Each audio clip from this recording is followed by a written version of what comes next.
Hi, this is Roger, thanks for dropping by. Still got the croaks, but getting better in stages, as they say. As long as it's progress, the rate of progress is not so important. We're getting there. I feel tired a lot though. So be it, but not tired enough to not do my videos. Now it's Wednesday, so it's a viewer's requested video. Before we start, I feel conned and cheated, and it's partly my own fault for not digging a bit deeper and just believing what others said, which in this case is a big deal, and it's not. And it's not to do with this channel, it's to do with the gardening channel. And some time ago, it was broadly publicised that YouTube were changing the criteria to getting monetised to get more people involved. That's quite a simple statement. We take it as read. And what had changed? They changed from needing 1,000 subscribers down to 500, and from needing 4,000 watch hours down to 3,000.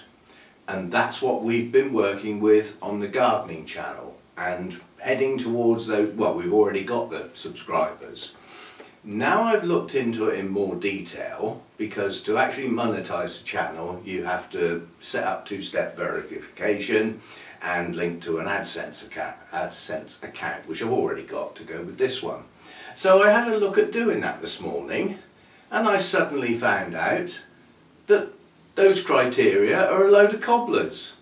All they've done is introduced an initial stage of monetization with those criteria that just allows you to do things like the shopping and set up memberships. Well, they want you to set up memberships, don't they? Because they take 30% of it.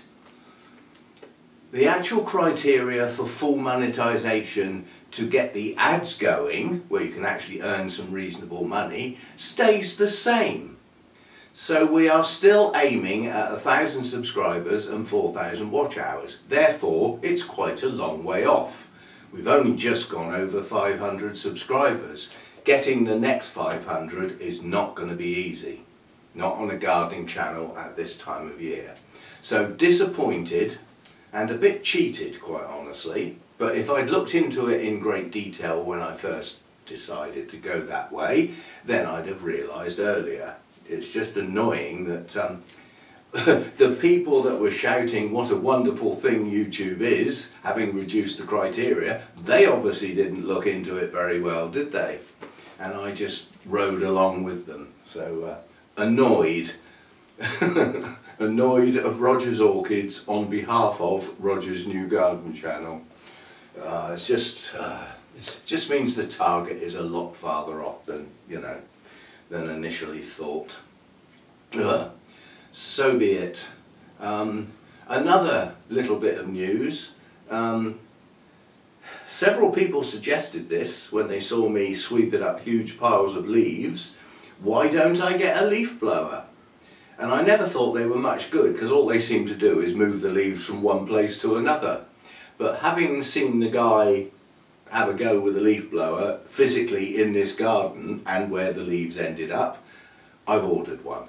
So we will have a leaf blower for the next time we have a clear up in the garden, and for any other time. The leaves are going to be an annual problem, aren't they? And they are more than an annual problem. They are an annual problem if you only want to clear them up once. Well, that would make a hell of a mess for a long period of time if I left it to one clear up. So we've got a leaf blower coming. Not here yet, it should be here end of the week. So that's the sort of newsy bits going on. The problem with the Cymbidium behind me with the wrong colour. Some comments came through with suggestions, including two important ones really. One important one from Carol, who actually demonstrated the problem with one of her Cymbidiums, but on the Facebook page, so that the link didn't didn't sink in properly, shall we say. And the other one from my friend Brian from Wessex Orchid Society, who is a Cymbidium grower, has been for years, has got awards coming out of his ear holes, grows them very well. Left a simple comment: it's the feed and the light, Roger. And that is a non-explanatory statement. It's just, well, something's wrong with the feed. Well, what? Too much? Too little? Too strong? Just feed and light. What light? Too much? Too little? And I decided to have a good sit down and a good read this morning. And it turns out that Cymbidiums in particular, this is not about all orchids, this is Cymbidiums in particular, are sensitive to light quality. And when you talk about light quality, you're talking about intensity and duration. And something for these winter flowering Cymbidiums, which I've said many times, that the embryo spikes are formed as the nights cool down, as summer progresses towards autumn. Which is true, not taking that away, that is true, but the strength of the pseudobulbs produced in the growing season goes with that. And the strength in those pseudobulbs has two criteria: feed, amount of, type, yeah? And mine didn't get much, did they? They got some slow release pellets while they were out. This is while they were outside. Slow release pellets that were 555, so pretty weak stuff. And they got a lot of hosing because of the droughts and the hot dry spells. Well, firstly, they don't like heat. Well, they got it, whether they liked it or not. And they got hosed off to make sure they didn't dry out and to help cool them with tap water hose. All of those things led to my pseudobulbs that I grew last year outside probably not being as good as they should be. Yeah? And in addition to that, the nutrients being stored from the feed they were getting would have been insufficient for those to do the job properly and produce nice big spikes with lots of buds on. That's something, when we looked at those two, we didn't take into account, was the number of buds is low compared with the previous year's spikes. So the bulbs don't look bad, but they should be better. So that. Then we've got the light, and practically everywhere I read said that Cymbidiums benefit from morning sunshine. Now mine went outside, they never got one ray of direct sunshine because of where they were. They were tucked in under here, behind me, in this bit here. Well, the sun comes from that direction, and we got sun on the roof, but this place shaded them. They didn't get any direct sun.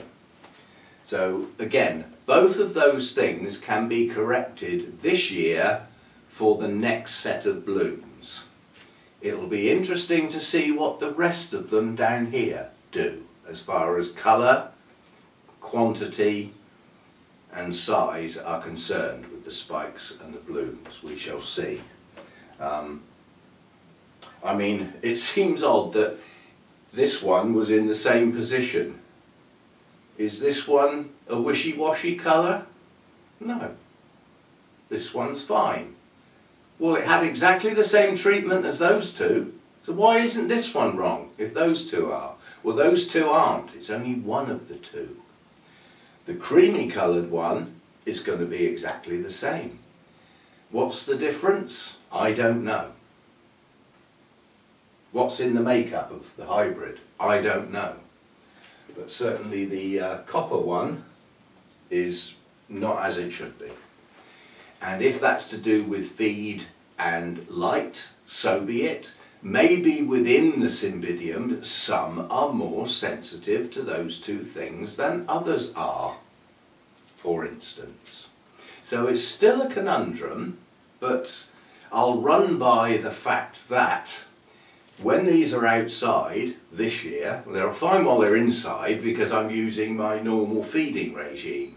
When they go outside, they're going to have to be fed properly with a decent quality fertiliser at a reasonable strength for Cymbidiums, which was at the strong end, and frequent, and not allowed to dry out, and put in a position where they get some morning sun, but before it gets too hot and starts frazzling the whole plant, because you have to bear in mind, you start frazzling leaves due to too much sun, they start to yellow. When they yellow, they don't photosynthesize properly. And if they start going brown and falling off, they definitely don't photosynthesize properly. So you can't go too mad with this sunshine stuff. So we will try some morning sun before it gets too hot to increase the light level dramatically and hopefully do the job for those that need that light intensity. And that's not all of them, it can't be. Right, rants and moans over. Back to what we started with, which is viewers' requested video. Now I brought my list out for the names. What we're going to do today is yellow and brown leaves, and why you might get them and what you might do to stop having them. And this was requested by Marie Bartlett and Jazzy G. Not my channel names, just reading them out. So two people requested this one. So now this is a subject that has no one answer because it has no one problem. It can be that of many things. The first thing again, as always, what type of orchid are we talking about? Let's take the worst case scenario, shall we say. There are orchids that are annually deciduous. I think Catasetums come into that category. There's a fair old few of the Dendrobiums come into that category. They grow new growths in the start of the growing season, yeah? They produce their canes, leaves, whatever, pseudobulbs, and at the end of the growing season they drop those leaves, or they drop them during the dormant period, and they're annually deciduous. Those leaves are going to go yellow and brown and fall off, no matter what you do. It's the nature of the plant. So that's the circumstances that are easy to, say. If your leaves are going brown and yellow and falling off before the end of the growing season on your deciduous plants, you may have a problem. Excuse me. As I said, we've still got the gruff throat. But you will get plants that should behave in a normal way, and the yellowing or browning leaves occur when they shouldn't. That's when you know you've got a problem. But you have to bear in mind, most orchids, to one degree or another, will drop leaves due to age. So things like cotyledons, it might be 2 or 3 years of nice bright green leaves before they go. But they will go, and it's easy. If you're looking at a young plant or a recent division, all the bulbs, canes, whatever, might have nice bright leaves on. But it will pay you to try and find some more mature plants and see what they look like. Cymbidiums, for example, most of the big mature Cymbidiums you find will have some bulbs around the back side of the plant that have got no leaves on. They've dropped them. Well, for them to fall off, they go yellow and then brown and then they fall off. Yeah. So you've got to work out, are my yellowing and browning leaves a natural phenomenon due to the type of orchid and the age of that bulb or cane? That way you can discount problems because there aren't any. Then you come back to what's left. It's happening at a non-normal time for the plant. Now there are various reasons. Leaves that start to yellow can do so through some nutrient deficiencies, but it's very rare that those nutrient deficiencies affect the whole leaf at the same time. It's normally a bit of the leaf, like round the edge or stripes or the tip. Yeah? So try and discount that. And the easy way to discount that is don't have nutrient deficiencies. Make sure your feed has got everything it's supposed to have in it, and make sure the plant gets enough and is hydrated enough to be able to use that feed. But you will get yellowing of leaves if your light's too bright or goes on for too long and is too bright. This is, as soon as you get into light, you start thinking, you know, well, they get some early morning light. Yeah, well, in midsummer, they're not only getting that early morning light, they're getting a 16-hour day length when they're only, you know, their natural environment would only allow them 11 to 13. The difference between the 11 and 13 hours in the tropics, where most of our orchids come from, or originate from, even though they're hybrids, that's quality light for 11 to 13 hours. If you've ever been in the tropics where you could see the horizon, you know, right at the top of the tree or something like that, it's dark, and then it starts to get light and the sun's up. It's really fast, and the quality light is from the point the sun's up, and it's up there pretty quick. We don't get that here in the UK. In the UK, the sun creeps up, slowly but surely, and gradually it gets light. So the first hour, from going from darkness to some light showing on the horizon, to being properly light, is a good hour wasted there, because that's not proper light. So when we say 16 hours daylight, it's not 16 hours of quality light. But if your orchids get too much of it, or it's too strong for the type of plant, your leaves will yellow. They will pale. And once they start to pale, they're not photosynthesizing properly, your orchid's not getting its natural food. Yeah? So it will decline. So it needs to be stopped. So watch your coloration of your leaves due to light. If your leaves generally on the plant seem to be a bit pale, then try a little less light for a while. And providing they're getting the right nutrients, it won't take too long for that green to come back. If it's gone too far and they're too yellow, it will never come back, and you will lose those leaves. So go steady with your light levels, especially through glass.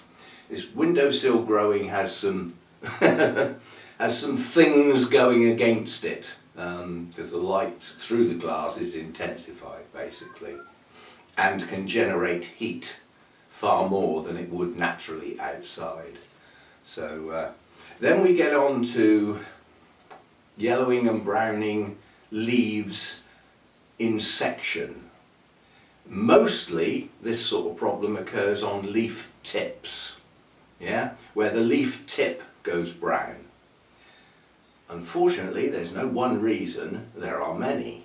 One of the most common ones is the feed that goes into your plant goes to the places where things are growing most. Well, leaves don't grow from the base, they expand outwards, yeah? So too much feed will start to burn parts of the plant, and it will show as brown tips to the leaves. Your feed's too strong.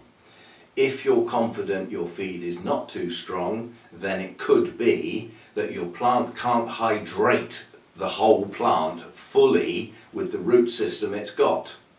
And one of the reasons that might be happening is your humidity is too low. So the plant's having to do all the work, and it can't with the root system it's got. So you can get a form of dehydration start showing from the leaf tips backwards. And that normally starts with yellowing.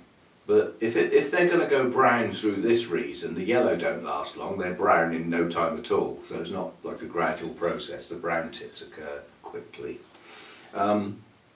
It's unsightly for a start, and it's not good for the plant because it means something's wrong. Now I can see one that I can get out, and there is something wrong with this plant, with its culture, and I still haven't found out what. So we'll have a look at one, and it is the giant Masdevallia.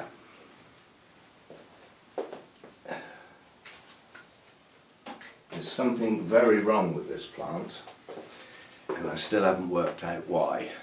So firstly, these leaves have already been trimmed back because they had brown tips, and it's not stopped. So whatever the problem is, it's still there. Problem also identifying itself with new growths failing to push up the leaves into an upright position where they should be. And they're failing at the joint. There's one there, it's just rotting. Yeah, so there's something going wrong with this plant. It is still, however, pushing up new growths. So we do have new growths. And some of the latest growths are better. They're not as bent over at the joint and they're taller. So it seems to be solving its own problem. So it's got some nice new growths around this side too. Yeah, but I'm going to have to go around with the scissors, and anywhere where there's rot showing on these bends, they're going to have to be trimmed, which means the leaf mass is going to go down. But I've always said, most of the time when you've got a problem with your plant, where does the problem lie? In the pot, underground. And what could the problem be? The problem could be that when it was repotted, it didn't have very good roots, and the roots it had were disturbed, and they've yet to recover properly. Now it could be that it doesn't like this media. Now I'm going to have to do a bit of work to check this. I'm not too fussed in the winter time because it's probably not going to regenerate yet till the longer days come back and the lights come back on. But it hasn't got a good root system, so it's not able to push this plant as well as it should be. So the problem is in here. Not going to be the environment, it's not going to be the light, it's not going to be the temperatures, but it's not doing well. And it should be, because it was a strong plant when I got it. You can see the size of these leaves. There's one that's just starting to go. Yeah? That will have a brown leaf tip in the not too distant future. So the problem with this one lies in the pot. It doesn't have a good enough root system to support this plant.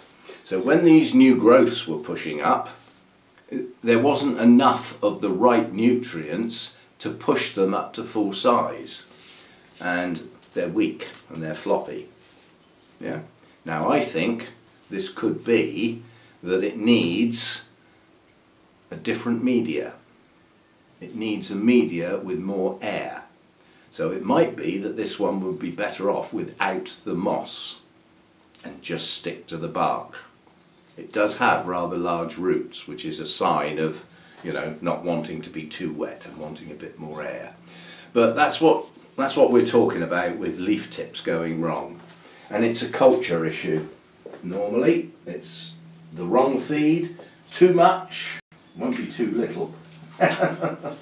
Very rarely too little, it will be too much. And perhaps it's not too much or too strong, but too often. So I'm just having trouble getting this one back because the one next to it is light as a feather and falls over really easily, and it was leaning on that one and I moved it. Right, so yellowing tips and browning tips is one type, and it's often too much feed. What else? You can have leaves that start to discolour down the sides, or you get veins on some leaves and they start to discolour on the veins themselves. Well, firstly, there is a remote possibility that could be a start of a virus taking hold, but the least likely. Again, it's more likely to be a cultural issue, and in the cultural issues you've got what you hear me refer to as a well-balanced feed. So that's a feed with an NPK where the N and the K are roughly the same, the P can be lower, doesn't matter greatly if it's not, but it would be better if it is. And then you've got a calcium value at about half of the N value, and then a magnesium value about a quarter to a third of the calcium value. That's reasonably balanced. But that doesn't work for all orchids. So whereas your balanced feed might be working for most of your orchids, it might not work for some. And a lot of it can be the interaction with your media. If you've got a media that's heading a bit acidic, it's getting on a bit, starting to break down, or the moss is a bit old and tired, your pH will be affected. after you've watered. So whereas you've made your feed up, you're happy with it, you're happy with the pH, and you pour it in the pot, and the pot media immediately drops the pH like a stone. That will restrict the plant's ability to absorb some nutrients.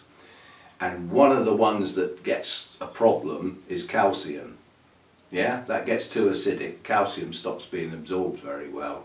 And without the calcium, you haven't got the strength going into the plant, building cells and all that sort of stuff. And it will start to show on the older parts of the plant, because calcium can't move around. It comes into the plant and the plant decides where it's needed, and that's where it goes. The plant can't change its mind like it does with some of the other mobile types of nutrients.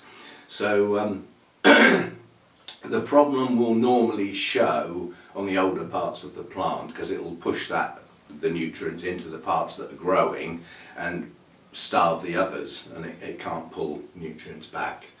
But it's a problem that is more likely to be environmental, and if you're growing in the home, the most likely thing that's causing your leaves to degrade is lack of humidity. It's warm, dry air. There aren't many orchids that will put up with that forever. Some may be more tolerant and put up with it for quite a long time, but the chances are it's still affecting the orchid, and it's not doing as well as it should, and progressively it will start to go downhill. Another thing that will cause problems with leaves is a sudden change of environment, and that can be bringing it home from the place where it has lived for some time and sticking it in your home, which is a totally different environment. If an orchid's been grown in a nursery or even in a garden centre, the humidity will probably be quite high. It might not be, but it could be. You'll also get, the garden centre near me sells orchids. There's no natural light there at all. The lights are for people, they're not for plants. Now obviously they get them in from a proper nursery and they hope to sell them before anything goes wrong. But the plant could already be suffering from lack of light before you take it home, because it's only had the natural lights that are turned on for the people, which are no good for the plants at all. They're miles away from them, up in the ceiling for a start. So they're too far away to do any good, and they're the wrong sort of lights anyway. They're not going to help the plants at all. So from the time that garden centre or garage or supermarket gets those plants in, they're going downhill because they haven't got the light right, or even the right light. And in addition to that, they're probably not going to get watered properly either. They'll either get drowned or they get, Sahara desert conditions. So you get the knock-on effect. The problem has already occurred and you bring it home where it manifests itself. If that's true and your home environment's not bad, it should recover. And new leaves should not have the problem. So it's a funny subject. There is no one answer. But brown tips on leaves is normally a nutrient issue or a serious dehydration issue. Come on then. Yeah, go out. It's not actually raining. He will go out in the rain if he's desperate, but he'd rather not. Yeah, so it's a subject that's difficult to cover in all its glory, because it's normally combinations. It's very rarely one single thing. But if you've got an orchid that like that Masdevallia I've just shown you, it is a Masdevallia. It shouldn't need high feed levels. The feed levels should be low. So that could have been forced. It could have had too much feed, which is effectively getting the leaves to fail because the nutrients aren't working properly because there's just too much going on. But it's more likely to be that it's not utilising the feed it's getting properly because it doesn't like the media and it hasn't produced a good root system. It's been in that pot long enough to have produced a good root system, and it hasn't done it despite all those new growths. Therefore, those new growths are failing to mature. It's a knock-on effect. So I was just looking around to see if I've got anything else, but there isn't anything else that really comes into the category. You get an odd, I mean, there's a huge plant there, that Catatanti. It's got one leaf with a brown tip. I'm not fussed. There's not much else.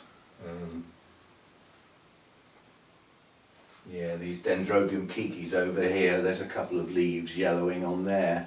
But then they are resting, even though they're kikis.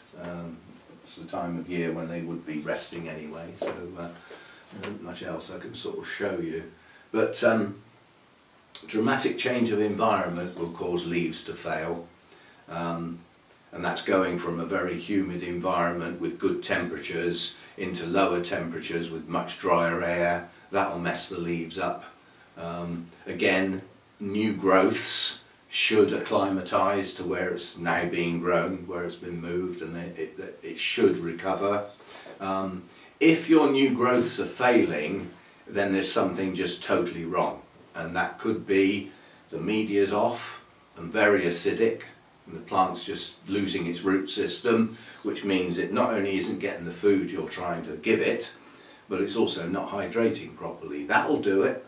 That'll cause the leaves to get messed up, is a failing root system due to the media going off. Sometimes it's not the media, sometimes it's just the media is not suitable. So it might not be going off, it's not turning acidic or anything, it's still a viable media, but it's not the right media for that plant to work well with. Very fine rooted orchids don't do well with chunky media because there's too much gap and not enough to get hold of. Things like Restrepias, for instance, very, very fine hair-like root systems. They need a fine media to go with them.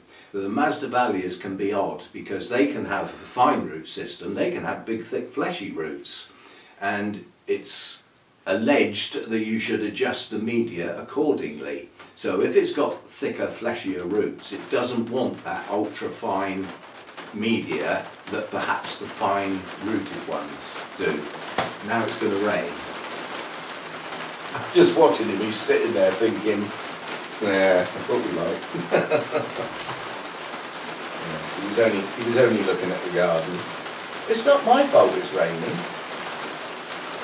I have to go out again when it stops.